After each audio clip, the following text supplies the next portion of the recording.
Hello students, next देखते हैं हम मिसलेनियस एग्जाम्पल नंबर 10। क्या कह रहा है, देखो सॉल्व करो। यहाँ पर इक्वेशन वही सेम इक्वेशंस है।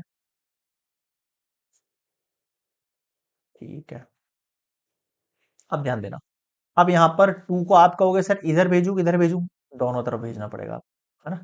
दोनों तरफ भेजना पड़ेगा, तो ये 5 2 10 हो जाएगा। और तो ये भी आपके पास 2 8 16 हो जाएगा। मैं एक साथ वाला कंसेप्ट यूज कर रहा हूँ, दोनों इक्वेशन एक साथ सॉल्व करने वाला है ना। 5 को इधर भी भेज रहा हूँ तो इधर भी भेजना पड़ेगा, तो -10 -5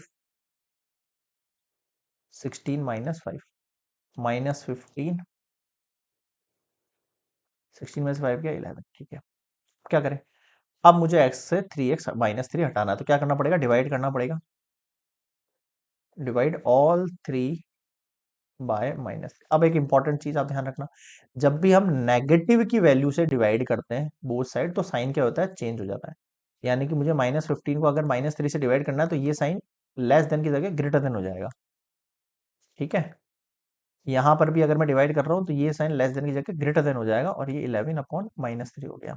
अब आप ध्यान दो, माइनस माइनस कैंसिल आउट हुआ, 3 5 जा 15, माइनस माइनस कैंसिल हुआ, 3 से 3 कैंसिल आउट हुआ, ओनली एक्स।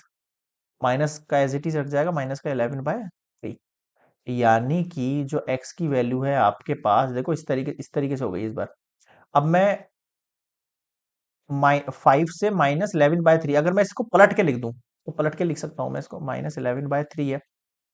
ये साइन देखो, अब पलट के लिखने का मतलब है, आप इसको डिजिट नहीं घुमानी है, आपको आपको ये पूरा साइन भी घुमाना है। कैसे भाई, आप यहां समझो, -11/3 की तरफ कौन सा साइन है, लेस देन का साइन है, तो मैं भी लेस देन लगा देता हूँ। फिर बीच में एक्स है, फिर यहाँ पर 5 है, 5 के फिर इस एक्स की तरफ लेस देन है, और इस 5 के ऊपर क्या है, ग्रेटर देन का साइन है। देखो इसका मतलब क्या हो गया, हमें पता है कि नेगेटिव वैल्यू उधर होती है, पॉजिटिव वैल्यू उधर होती है। ऑब्वियसली पता है, नेगेटिव से पॉजिटिव जाती है वैल्यू, है ना। तो इसलिए इसको समझने के लिए या फिर अच्छे से एक्सप्रेस करने के लिए हम ऐसा लिख रहे हैं कि -11/3 से वैल्यू जा रही है कहां तक, 5 तक जा रही है। ऐसा कहना चाह रहा हूं मैं आपसे, समझ में आ गया।